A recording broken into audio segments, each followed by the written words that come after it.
제12장. 나오코가 죽은 다음에도 레이코 씨는 나에게 편지를 몇 차례 하면서 그 일은 내 탓도 아니고 다른 누구의 탓도 아니며 하늘에서 내리는 비처럼 아무도 막을 수 없는 일이라고 했다. 그러나 나는 그 편지에 답장을 쓰지 않았다. 무슨 말을 하면 되지? 게다가 그건 더 이상 아무래도 좋은 일이다. 나오코는 이미 이 세상에 존재하지 않았고 한 줌의 재가 되어버렸다. 8월 말 적막이 흐르는 나오코의 장례식을 끝내고 나는 도쿄로 돌아와서 집주인에게 한동안 방을 비울 거라고 인사를 하고 아르바이트하는 가게에 가서도 미안하지만 한동안 일을 할 수 없겠다고 했다. 그리고 미도리에게도 지금은 어떤 말도 할 수 없으니 미안하지만 조금만 기다려달라는 짧은 편지를 썼다. 그 다음 사흘간 매일 영화관을 섭렵하며 아침부터 밤까지 영화를 보았다. 도쿄에서 개봉한 영화란 영화는 전부 봐버린 다음에 배낭에 짐을 싸고 은행 예금을 모두 빼내 신주쿠역으로 가서 처음 눈에 들어오는 급행열차를 탔다. 도대체 어디를 어떻게 돌았는지 아무 기억도 나지 않는다. 풍경이나 냄새나 소리는 기억 속에 선명한데 지명은 하나도 기억나지 않는다. 순서도 알 수 없다. 나는 한 지역에서 다른 지역으로 열차나 버스로 또는 지나가는 트럭 조수석에 앉아 이동했고 공터나 역이나 공원이나 강변이나 해변 그 밖에 잘 만한 곳이면 어디서든 침낭을 펼치고 잤다. 파출소에서 잔 적도 있고 묘지 옆에서 잔 적도 있다. 다른 사람에게 방해가 되지 않고 조용히 잘 수 있는 곳이라면 어디든 상관없었다. 나는 건너라 지친 몸을 침낭으로 감싸고 싸구려 위스키를 꿀꺽꿀꺽 마시고는 그냥 자버렸다. 친절한 땅의 사람들은 밥을 가져다 주기도 하고 모기향을 주기도 했지만 불친절한 땅의 사람들은 경찰을 불러 나를 공원에서 내보냈다. 어느 쪽이든 나한테는 아무래도 상관없는 일이었다. 내가 바란 것은 오로지 낯선 땅에서 푹 자는 일이었다. 돈이 떨어질라 치면 나는 사나이 육체 노동을 해서 돈을 벌었다. 어디나 그럭저럭 일거리는 있었다. 나는 어디랄 것도 없이 거리에서 거리로 착실하게 이동했다. 세상은 넓고 거기에는 온통 신기한 일들과 기묘한 사람들로 가득했다. 한번 미도리에게 전화를 걸었다. 그녀의 목소리를 듣고 싶어 견딜 수가 없었다. 너 학교는 개강한 지 벌써 오래됐어. 리포트 제출하는 애들도 많아. 어쩌려고 그래 도대체? 벌써 3주나 소식 불통이야. 어디서 뭘 하는 거야? 미안하지만 지금은 도쿄로 돌아갈 수 없어 아직. 할 말은 그게 다야? 지금은 무슨 말도 할 수 없어 제대로. 10월이 되면 미도리는 아무 말도 하지 않고 탁 전화를 끊었다. 나는 그대로 여행을 계속했다. 때로 싸구려 여관에 들어가 목욕을 하고 면도를 했다. 거울을 보니 정말 꼴이 말이 아니었다. 햇빛에 그은 피부는 거칠거칠하고 눈은 휑하고 검게 탄 볼에는 영문 모를 얼룩과 상처가 달라붙었다. 방금 어두운 구멍에서 기어 올라온 사람처럼 보였는데 자세히 보니 그게 바로 내 얼굴이었다. 그 즈음 내가 걷던 길은 산인 지방 해안가였다. 도토리 아니면 효고 북쪽 해안 언저리였다. 해안을 따라 걷는 건 무척 편했다. 백사장 어딘가에는 반드시 기분 좋게 잘 만한 장소가 있었다. 떠밀려온 나무를 모아 모닥불을 지피고 생선 가게에서 산 말린 생선을 구워 먹을 수도 있었다. 그리고 위스키를 마시고 파도 소리에 귀를 기울이며 나오코를 생각했다. 그녀가 죽어서 이제 이 세상에 존재하지 않는다는 것은 참으로 기묘한 일이었다. 나는 그 사실을 도저히 받아들일 수가 없었다. 도무지 그 사실을 믿을 수 없었다. 그녀의 관뚜껑에 못 박는 소리까지 들었는데도 그녀가 무로 변해버렸다는 사실을 나는 받아들일 수 없었다. 나는 너무도 선명히 그녀를 기억했다. 그녀가 내 페니스를 살짝 입에 머금은 채 머리카락을 내 아랫배에 들이우던 광경을 나는 아직도 기억했다. 따스한 온기와 숨결, 애절한 사정의 감촉을 나는 기억했다. 나는 그 일을 마치 5분 전에 일어난 일처럼 선명하게 떠올릴 수 있었다. 그리고 내 곁에 나오코가 있어서 손을 뻗으면 그 몸을 잡을 수 있을 것 같은 느낌이 들었다. 그러나 그녀는 거기에 없었다. 그녀의 육체는 이미 이 세상 어디에도 존재하지 않는다. 나는 아무리 애를 써도 잠들지 못하는 밤이면 나오코의 이런저런 모습을 떠올렸다.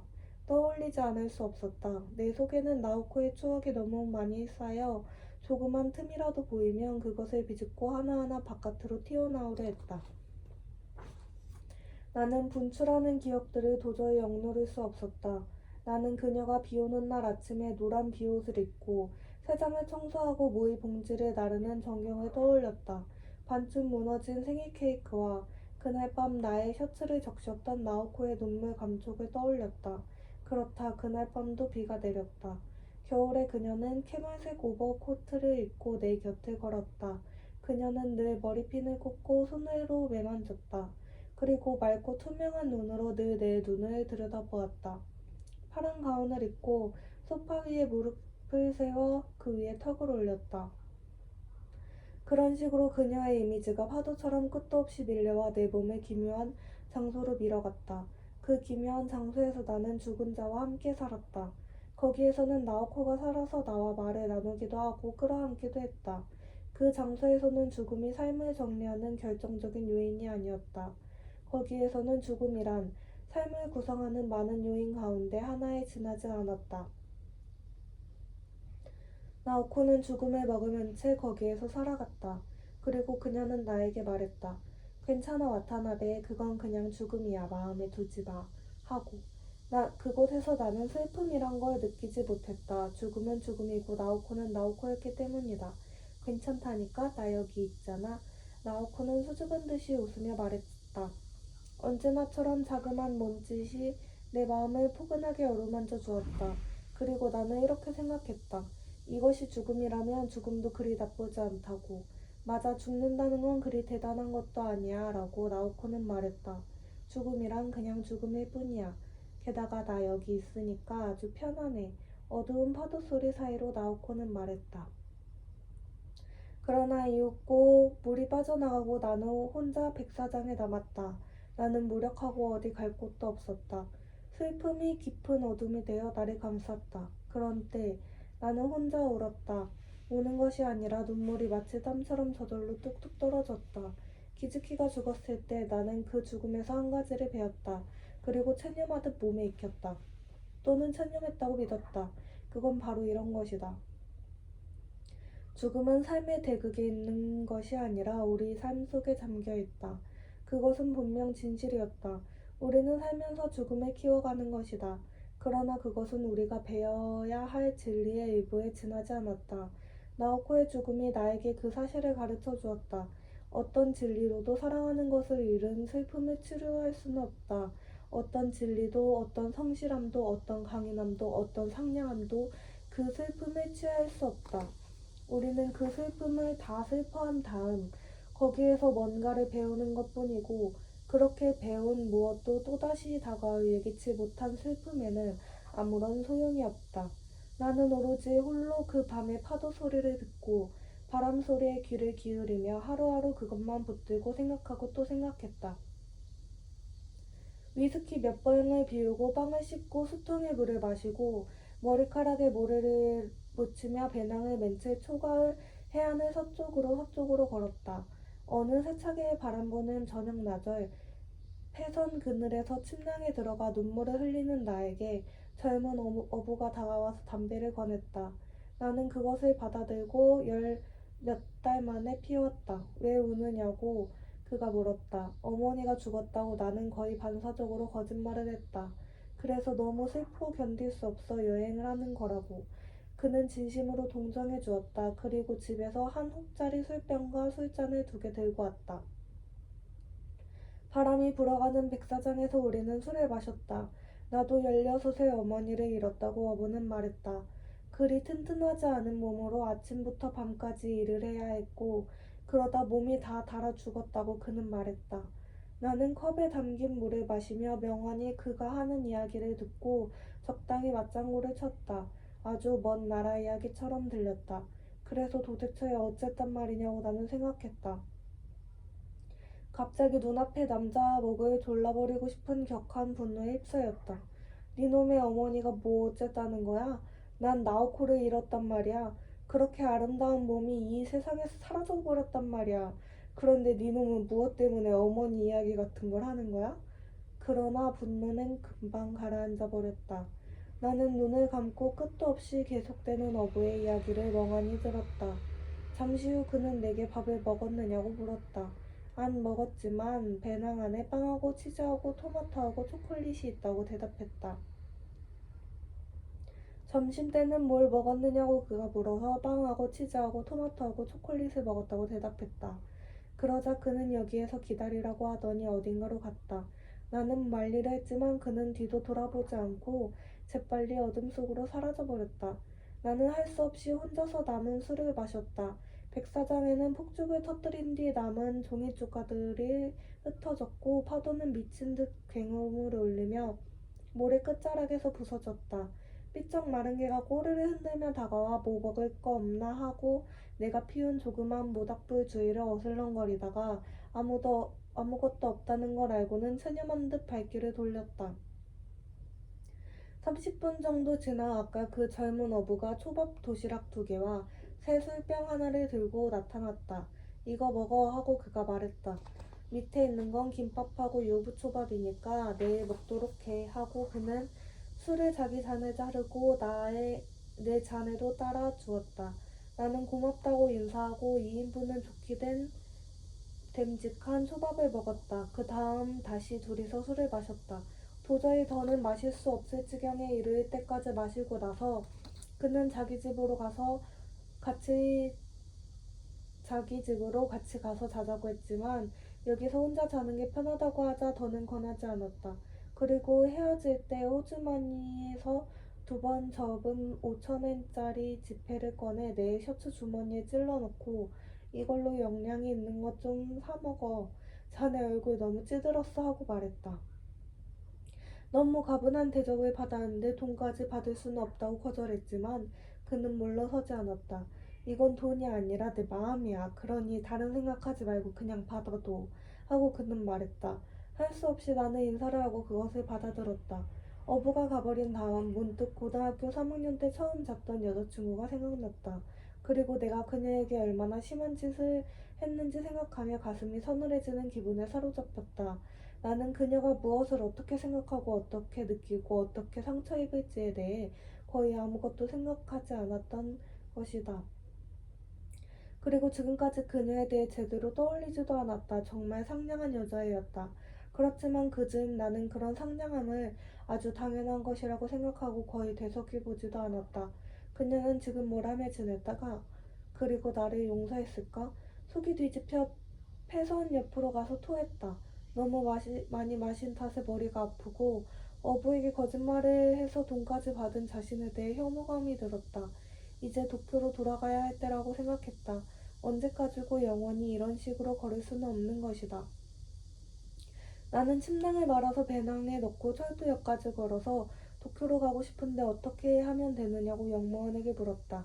그는 시간표를 보더니 야간 열차를 잘 연결해서 타면 내일 아침에 오사카에 도착할 수 있으니 거기서 신칸센을 타고 도쿄로 가면 된다고 가르쳐 주었다. 나는 인사를 하고 남자에게서 받은 5천엔으로 도쿄까지 가는 기차표를 샀다. 기차를 기다리는 동안 나는 신문을 사서 날짜를 보았다. 1970년 10월 20일이었다. 꼭 한 달을 여행했다. 어떻게든 현실 세계로 돌아가야 한다 하고 나는 생각했다. 한 달의 여행은 내 마음을 잡아주지 못했고 나오코의 죽음에서 비롯한 충격을 덜어주지도 않았다. 나는 한 달 전과 별 다를 바 없는 상태로 도쿄에 돌아왔다. 미도리에게 전화를 걸 수조차 없었다. 도대체 그녀에게 어떻게 말을 꺼내면 좋단 말인가? 뭐라고 하면 되지? 모든 것이 끝났어. 너랑 둘이서 행복하고 싶어. 그렇게 말하면 되는 것일까? 물론 나는 그런 말을 할 수 없었다. 그러나 어떤 식으로 하든 결국 사실은 하나뿐이다. 나오코는 죽었고 미도리는 남았다. 나오코는 하얀 재가 되었고 미도리는 살아 숨쉬는 인간으로 남았다. 나는 스스로를 더럽혀진 인간이라 생각했다. 도쿄로 돌아와서도 혼자 방 안에 틀어박혀 며칠을 지냈다. 내 기억의 대부분은 산자가 아니라 죽은 자에 이어져 있었다. 내가 나오코를 위해 마련해둔 방들은 창문이 닫히고 가구는 하얀 천으로 덮이고 창틀에는 뽀얗게 먼지가 앉았다. 나는 하루에 많은 시간을 그 방 안에서 지냈다. 그리고 나는 기즈키를 생각했다. 어이 기즈키, 너 마침내 나오코를 손에 얻은 거야. 좋지 뭐, 원래 네 여자였으니까. 결국 그곳이 그녀가 가야 할 장소였던 거야. 어쩌면 그래도 이 세상에서, 이 불완전한 산자의 세상에서 나는 나오코에 대해 나름대로 최선을 다했어. 그리고 나는 나오코와 둘이서 어떻게든 새로운 삶을 만들어 보려고 했어. 하지만 괜찮아 기즈키. 나오코를 너한테 줄게. 나오코는 너를 선택한 거야. 그녀의 마음처럼 어두운 숲 안쪽에서 나오코는 목을 맸어. 어이 기즈키, 넌 옛날에 내 일부를 죽은 자의 세계로 끌어들였어. 지금 나오코가 나의 일부를 죽은 자의 세계로 끌고 갔어. 가끔은 내가 마치 박물관 관리인이 된 듯한 기분이야. 누구 하나 찾아오지 않는 횡한 박물관 말이야. 나는 나 자신을 위해 그곳을 관리하는 거야. 도쿄로 돌아오고 나흘 뒤 레이코 씨한테 편지가 왔다. 봉투에는 속달표가 붙었다. 편지 내용은 아주 간단했다. 연락이 닿지 않아 많이 걱정된다. 전화를 달라. 전화기 앞에서 기다릴 테니 아침 9시나 밤 10시에 이 번호로 걸어달라는 것이었다. 나는 밤 9시에 그 번호로 전화를 걸었다. 곧바로 레이코 씨 목소리가 들렸다. 잘 지내? 그녀가 물었다. 그럭저럭요. 모레쯤 만나러 가도 돼? 만나러 온다니. 도쿄에요? 응, 그래. 둘이서 한 번은 천천히 이야기하고 싶어. 그럼 거기에 나오나요, 레이코 씨는? 안 나가면 만나러 갈 수 없잖아. 이제 나갈 때도 된 것 같아서. 8년이나 지났어. 더 있다가는 썩어버릴 것 같아. 나는 적절히 말이 떠오르지 않아 잠시 입을 다물었다. 모레 신칸센으로 3시 20분에 도쿄역에 도착하는데 마중 나와줄 거야? 내 얼굴 아직 기억하지? 혹시 나오코가 죽었으니까 나한테는 관심도 없어지고 만 거야? 그럴 리가요. 모레 3시 20분 도쿄역에 나가겠습니다. 바로 알아볼 거야. 기타 케이스를 든 중년 여자는 많지 않으니까. 그랬다. 나는 도쿄역에서 금방 레이코 씨를 찾아냈다. 그녀는 남성용 트위드 재킷에 하얀 바지를 입고 빨간 운동화를 신고 머리는 변함없이 짧고 여기저기 삐쳐있고 오른손에는 갈색 가죽 가방, 여행 가방을 왼손에는 검정 기타 케이스를 들었다. 그녀는 나를 보더니 얼굴에 잔뜩 주름을 잡으면서 웃었다. 레이코 씨를 보자마자 내 얼굴에도 자연스럽게 미소가 떠올랐다. 나는 그녀의 여행 가방을 들고 주호선 플랫폼까지 나란히 걸었다. 와타나베 언제부터 얼굴이 그렇게 찌들어 버렸어? 아니면 요즘 도쿄에서는 찌든 얼굴이 유행하는 거야? 여행을 좀 했거든요. 제대로 안 먹고 다니다 보니. 그런데 신칸센 여행은 어땠어요? 엉망이더라고. 창문도 안 열려. 중간에 도시락 사 먹으려다가 큰일 날 뻔했다니까. 안에서 뭐 팔지 않아요? 무지 맛없고 비싼 샌드위치 말이야? 그런 건 굶어 죽어가는 말도 먹다 남길걸? 난 고텐바에서 도미밥 도시락 사 먹는 거 좋아했는데. 그런 말 하면 할머니 취급받아요. 괜찮아. 거의 노인인데 뭐. 기치조지까지 가는 전철 안에서 그녀는 창밖을 지나는 무사시노 풍경을 호기심 가득한 눈길로 바라보았다. 8년이나 지났으니 풍경도 달라 보이겠죠? 와타나베, 내가 지금 어떤 기분인지 모르지? 모르겠어요. 무서워서 돌아버릴 것 같아? 어쩌면 좋을지 하나도 모르겠어. 혼자 이런데 버려져서 근데 돌아버릴 것 같아라는 말. 멋진 표현이란 생각이 안 들어? 나는 웃으며 그녀 손을 잡았다. 걱정 마세요. 레이코 씨는 아무 문제도 없고 게다가 자기 힘으로 나오기도 했잖아요. 내가 거기서 나올 수 있었던 건 내 힘 때문이 아니야. 내가 거기서 나올 수 있었던 건 나오코와 자기 덕분이야. 나는 나오코가 없는 그곳에 남아서 버틸 수가 없었고 도쿄로 와서 자기랑 한 번은 천천히 대화를 나눌 필요가 있었거든. 그래서 나온 거야. 만일 아무것도 없었더라면 평생 거기서 살았을지도 몰라. 나는 고개를 끄덕였다. 앞으로는 어떻게 할 건가요, 레이코 씨? 아사히카와에 갈 거야, 아사히카와. 그녀는 말했다. 음대 다닐 때 친했던 친구가 아사히카와에서 음악 교실을 하는데 두세 해 전부터 와서 좀 도와줄 수 없느냐고 했지만 추운데 가기 싫어서 거절했어. 그렇잖아. 겨우 자유의 몸이 되었는데 아사히카와라니 폼이 좀 안 나잖아. 거기 어쩐지 파다가 관둔 함정 같은 느낌 안 들어? 그렇게 나쁜 데 아니에요. 나는 웃으며 말했다. 한 번 가본 적이 있는데 나쁘지 않아요. 분위기도 괜찮고. 정말? 그럼요. 도쿄에 있는 것보다 나을 거예요. 분명. 하긴 달리 갈 곳도 없고 짐도 벌써 다 붙여버렸으니까. 그런데 와타나베 언제 아사히카와에 놀러 올래? 당연히 가죠. 그런데 지금 당장 떠날 건가요? 그 전에 잠시 도쿄에 머물 거죠? 응? 두세 밤 정도 가능하다면 느긋하게 있고 싶어. 혹시 자기네 집에서 잠깐 신세져도 돼? 방해하지 않을게. 아무 걱정 마세요. 난 벽장 안에 침낭 안에 들어가 잘게요. 미안해서 괜찮아요. 벽장이 무지 넓거든요. 레이코 씨는 두 다리에 끼운 기타 케이스를 손가락으로 가볍게 두드리며 리듬을 탔다. 나는 바깥 세상에서 몸을 좀 적응시킬 필요가 있을 것 같아. 아사히카와에 가기 전에 아직 바깥 세상에 익숙하지 않으니까 모르는 것도 너무 많고 긴장도 되고 좀 도와줄 수 있을까? 나 너밖에 기댈 사람이 없거든. 나라도 괜찮다면 뭐든 도울게요. 혹시 네게 반응해대는 건 아닐까? 나한테 방해될 만한 게 뭐 있다고 그러세요? 레이코 씨는 내 얼굴을 바라보고 입술 끝을 끌어올리며 웃었다. 그리고 다는 아무 말도 하지 않았다. 기치조시에서 전철을 내려 버스를 타고 내 방으로 가는 동안 우리는 별로 많은 말을 하지 않았다. 도쿄 거리 분위기가 바뀌어버렸다는 것. 그녀의 임대 시절 이야기. 내가 아사히카와에 갔을 때의 일들을 띄엄띄엄 얘기했을 뿐이다. 나오코 이야기는 하지 않았다. 레이코 씨를 만난 건 10달 만이었지만 그녀와 둘이서 건너라니 마음이 신기하게 아늑하고 따스해졌다. 그리고 이전에도 똑같은 느낌을 받았다는 것을 깨달았다.